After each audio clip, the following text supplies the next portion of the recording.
¿cómo está? Aquí en javiersolórzano.com, ¿cómo le ha ido? Oiga, mire, vamos hoy, hay muchos asuntos, viene un fin de semana largo, entonces de cualquier manera estaremos, si pasa algo el fin de semana aquí estaremos, y ya sabe, si no, lunes, martes, normal, porque digamos las actividades del noticiario y de lo que uno está, van a mantenerse exactamente igual. Bueno, yo lo que le quiero decir es que me quisiera como detener junto con usted en dos estados, el estado de Puebla y el estado de Sonora. A ver, ahora sí que vamos por partes, como diría el descuartizador. En el caso de Puebla, ya la Comisión Nacional de Derechos Humanos dio sus recomendaciones y presentó su informe. El informe coloca lo que de alguna otra manera se venía manejando, que no había sido un explosivo o un artefacto lanzado por parte de los manifestantes, sino que había venido el detonador que le causó la muerte al joven José Luis Tehuitle. Lo que había pasado es que fue lo que le ocasionó la muerte y vino desde la policía.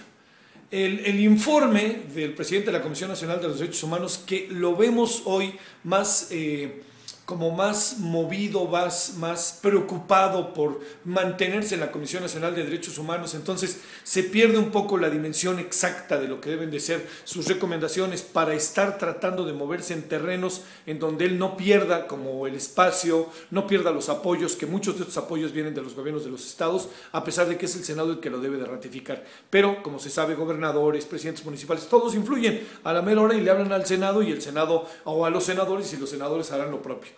Encuentro que en general, hay yo creo que elementos positivos de este informe de la comisión que tienen que ver con, por ejemplo, una cosa es que queda muy claro ahora que el detonador, el elemento, el explosivo que le causó la muerte a José Luis viene de parte de las fuerzas de seguridad.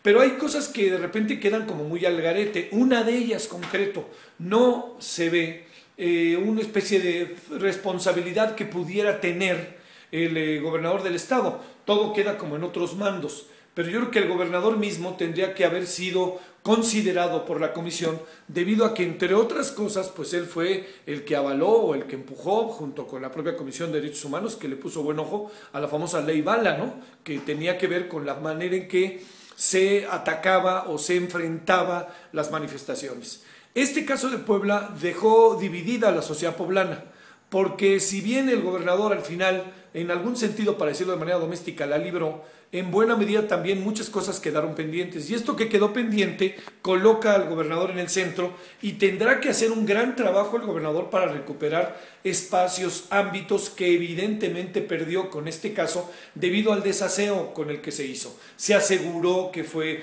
por parte de los propios manifestantes, que había provocadores, el procurador del estado se la pasó en medios de comunicación dando informes, el secretario de Seguridad Pública otro tanto, y todo lo que se dijo hoy, buena parte, es totalmente contrario a lo que la Comisión Nacional de Derechos Humanos ha planteado. Y eso, que insisto, en algunos casos mucha gente en Puebla nos dice que se quedó a la mitad o menos de la mitad del camino.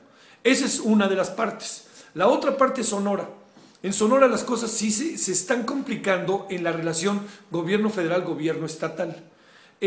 Cuando el asunto estaba centrado en el Grupo México, lo que había pasado, esta irresponsabilidad, el Grupo México diciendo lo que pasa es que fue un chubasco, lo que desató el rompimiento de algunos elementos propios de la mina, y entonces la mina perdió el control y entonces se vertieron líquidos en el río, todas estas cosas que dijeron que a la mera hora nos dimos cuenta que ni el río Bacanú, ni los dos ríos en Sonora habían tenido algo o sea, se había vertido estos contaminantes no debido al exceso de la lluvia, sino a un error en el protocolo de seguridad del grupo. Bueno, ya que lo fueron reconociendo, pero con trabajos, o sea, ya no les quedó otra que reconocerlo, apareció una investigación que muestra que el gobernador tiene un rancho, muy en su derecho, pero construyó una presa en torno al rancho, y esta presa, algunos habitantes dicen que limitó las posibilidades de que el agua llegara a comunidades cercanas o a las comunidades que tienen que ver con esta zona. Lo que pasó es que el gobernador entonces perdió de vista cuáles son sus atribuciones, porque se le fue encima a los delegados federales que la atribución de su nombramiento vienen del poder federal, no del poder estatal. Entonces lo que se vino a dar es una confrontación que en lo que va hoy es que se iba a reunir el gobernador de Sonora con el secretario de Gobernación, y el secretario de Gobernación ayer dijo, nanay, no hay condiciones, cuestión que me parece sumamente importante. Bueno, ahí expongo las cosas, pero creo que en la manera de exponer también trato de mostrarle por dónde pueden estar yendo las cosas en opinión de su servidor. Ahí está, Puebla y Sonora, dos casos que están siendo muy emblemáticos y que muestran autoritarismo, desinformación, informes desiguales, grupos poderosos empresariales, contaminación, gobernadores abusivos, todo eso, ¿no?